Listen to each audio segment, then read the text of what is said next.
ഞങ്ങൾ പാലക്കാടിലെ മുഴുവൻ വോട്ടർമാരുമായി ഒരു ഡീൽ ഉറപ്പിച്ചിട്ടുണ്ട്.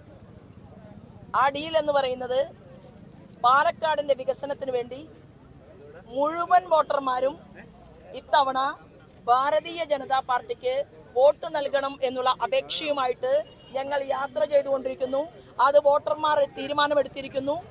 അതിൽ കോൺഗ്രസ് ഉണ്ടാകില്ല, മാർക്സിസ്റ്റ് പാർട്ടി ഉണ്ടാകില്ല, ഒരു വ്യത്യാസവുമില്ലാതെ ഭാരതീയ ജനതാ പാർട്ടിയുടെ NDAയുടെ സ്ഥാനാർത്ഥിക്ക് എല്ലാ പാർട്ടിയിലെയും നല്ല മനുഷ്യർ, വികസനം ആഗ്രഹിക്കുന്നവർ വോട്ട് ചെയ്യും എന്നുള്ളത് ശ്രീമാൻ VD സതീശന് ബോധ്യപ്പെട്ടു, ശ്രീമാൻ KC വേണുഗോപാലിനും ബോധ്യപ്പെട്ടു.